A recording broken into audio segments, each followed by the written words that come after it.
del neuroeje que hablábamos ayer era la médula espinal.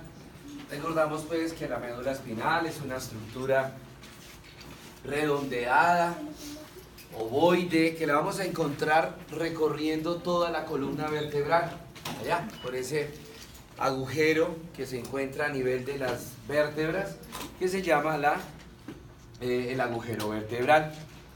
La médula espinal es muy importante porque se constituye como una vía de paso de todas las vías, tanto aferentes como eferentes raquídeas. Ayer hablábamos y veíamos las vías aferentes raquídea, la primera neurona, la segunda neurona, la tercera neurona, y la vía eferente igual, la primera y segunda neurona de una vía eferente raquídea, ¿cierto? Este reguero de cables aquí, sí. Bueno, veamos las partes de la médula espinal.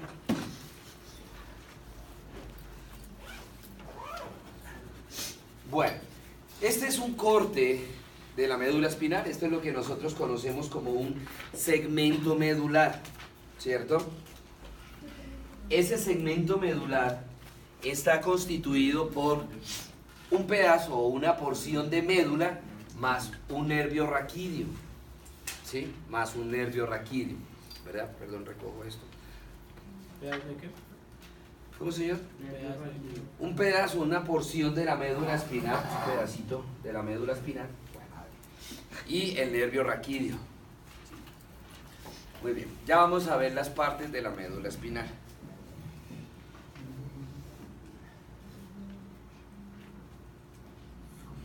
Bueno, muy bien. Entonces, la médula espinal está constituida, que también lo veíamos ayer, por una parte que tiene sustancia gris y una parte que tiene sustancia blanca. En la médula espinal la sustancia gris la vamos a encontrar en el centro. La encontramos en el centro, esa sustancia gris. Los libros la describen que en una estructura en forma de letra H o en forma de alas de mariposa, ¿cierto? Esa sustancia gris en toda la médula espinal se distribuye en forma de astas.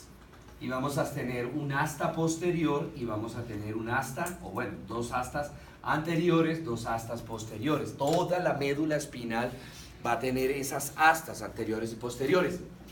Y hay una salvedad, y es que en la médula espinal de la región torácica hacia abajo, es decir, desde T1 hasta donde termina la médula, que termina a nivel de L1, además de tener las astas posteriores y las astas anteriores, tenemos las astas laterales, ¿sí? Y esas astas laterales son importantes porque allí se va a originar lo que es la vía simpática.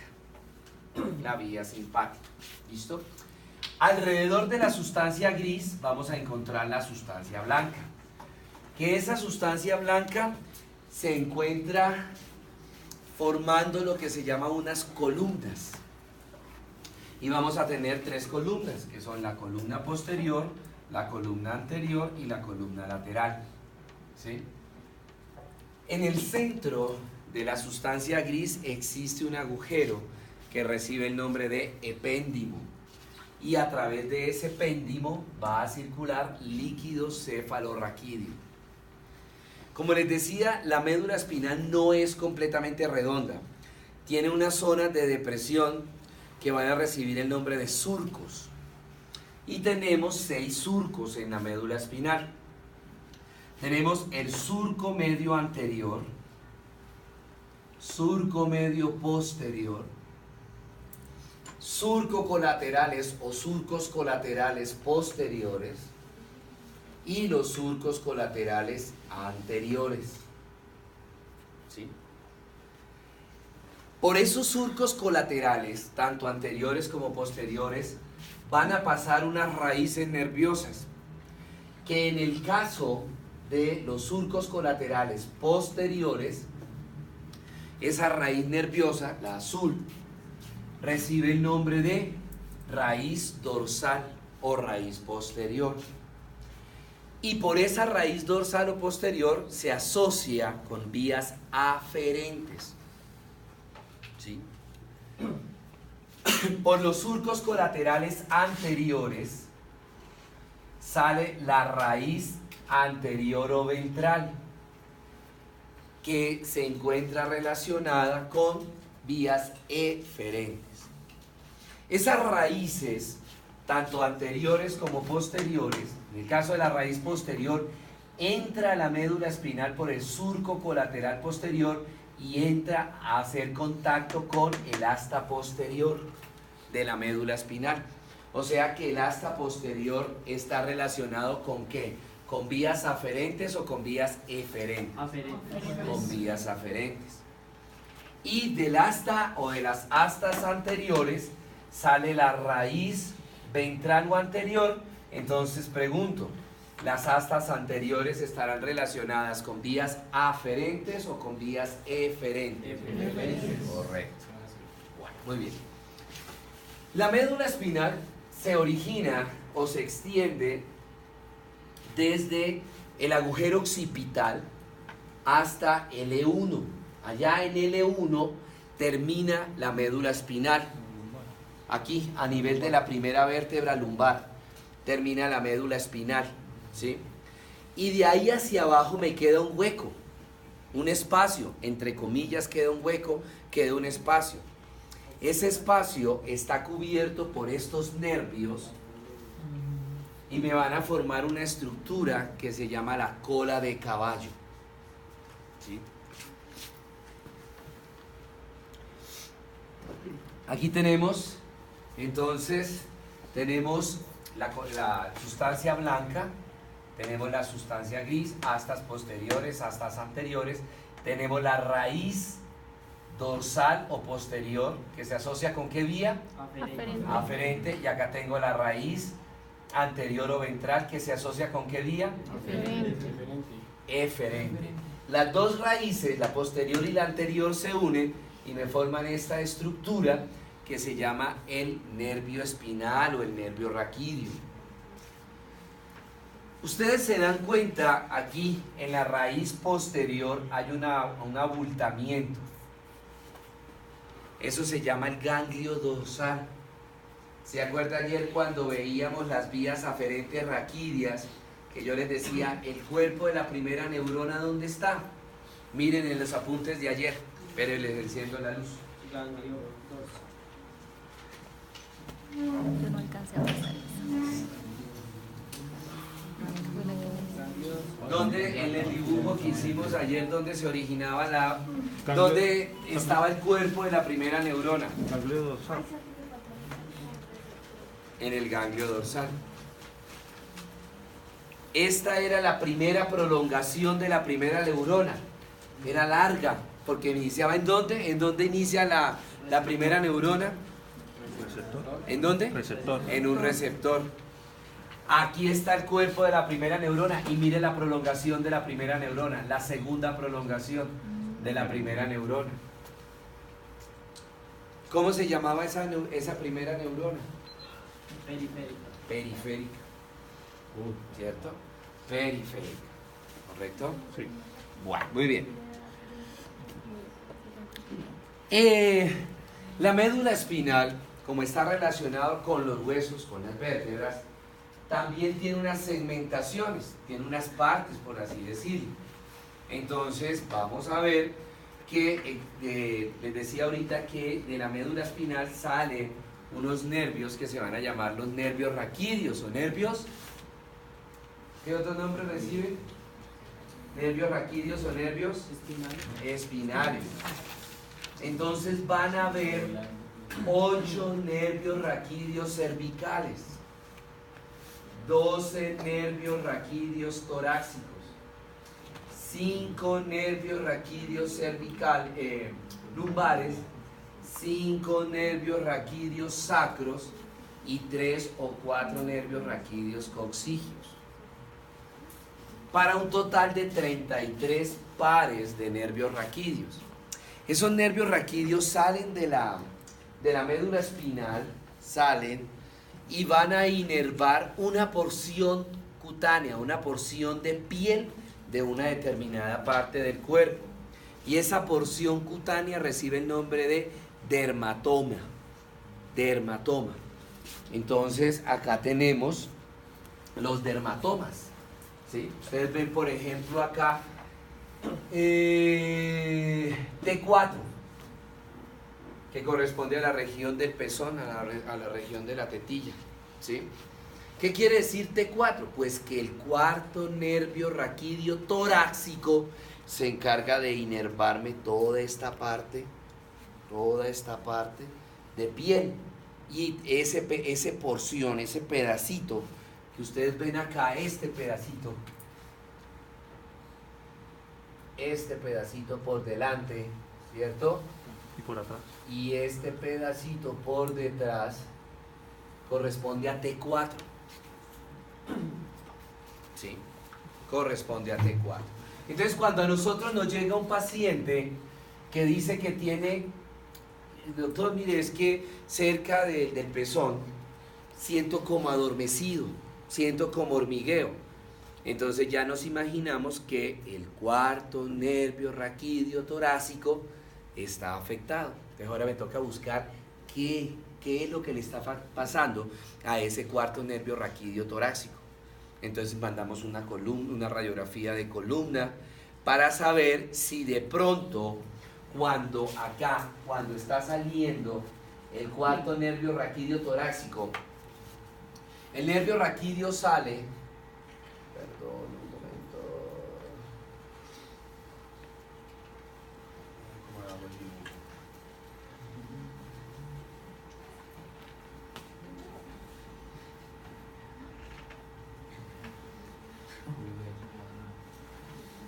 El nervio raquídeo, las vértebras al unirse en las vértebras me dejan un agujero, un espacio que recibe el nombre de agujero de conjugación. Por ese agujero de conjugación es que sale el nervio raquídeo. Entonces, ¿qué puede suceder? Que ustedes han escuchado de pronto Una hernia. que cuando está saliendo el nervio, por aquí iría la médula espinal, ¿cierto?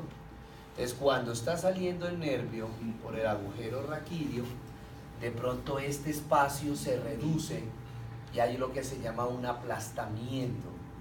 Y entonces pellizca, comprime el nervio, ¿sí? Puede ser una compresión del nervio. Otra causa puede ser que esto acá esté bien el espacio entre uno y otro, ¿cierto? Pero acá en el disco intervertebral haya una hernia. Y esa hernia me esté pellizcando el nervio, y eso es lo que se va a llamar hernia discal. Entonces, a través de las imágenes, resonancia y toda esa cuestión, uno mira cuál puede ser la causa por la cual se encuentra lesionado el nervio. Bueno, aquí tenemos todos los nervios raquídeos, ¿sí? Mírenlos acá. Esta es la médula y están saliendo para ir a inervar un dermatoma, una determinada parte cutánea. La médula espinal, en la parte inferior,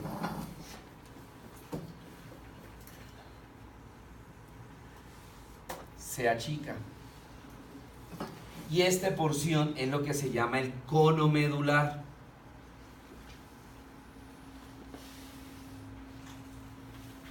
Esta médula está recubierta por meninges. Las meninges, cuando llegan a la punta del cono medular, se entorchan, se enrollan, por así decirlo, y me van a formar una estructura que se llama el filum terminale. Filum terminale.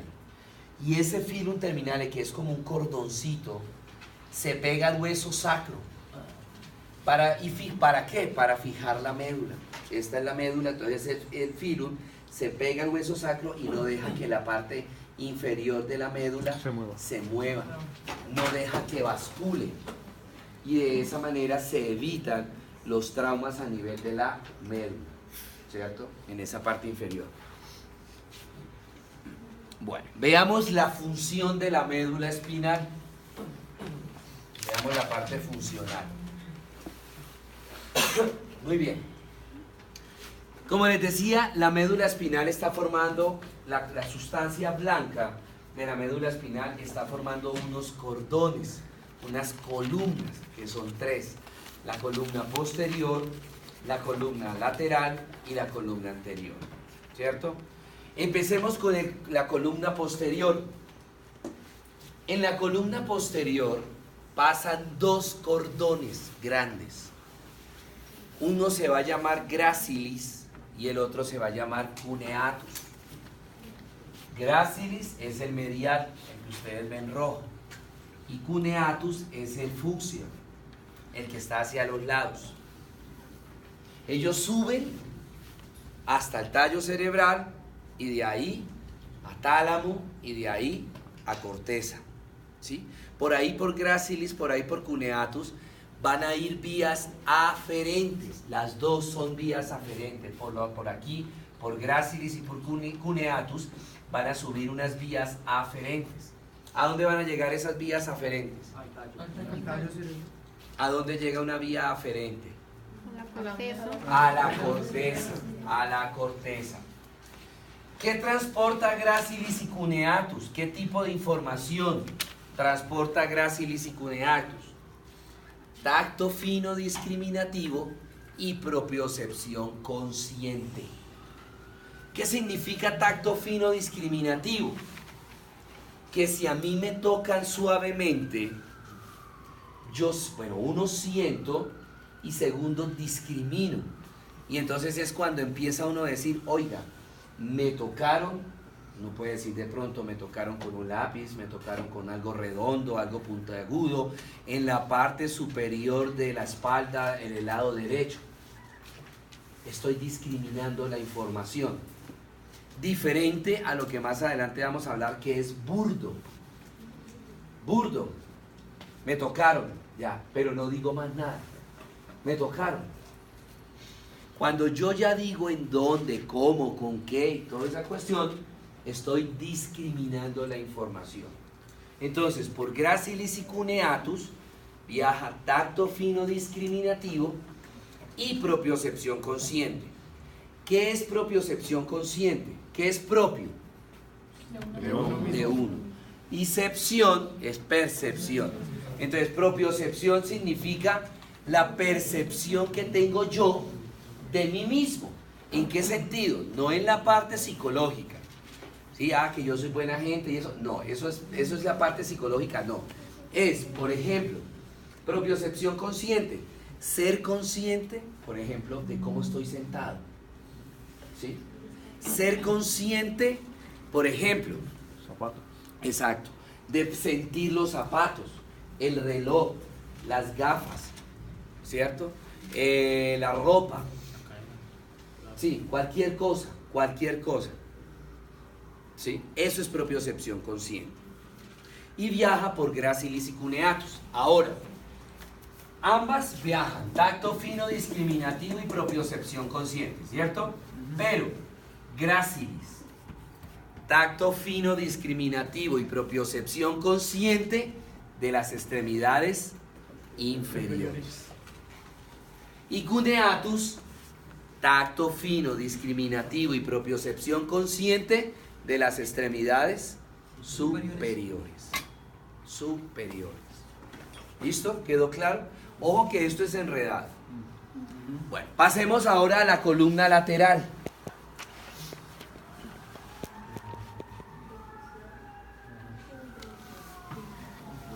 Esta es la columna lateral. Ok. La columna lateral tiene dos grupos. Tiene un grupo superficial y tiene un grupo profundo.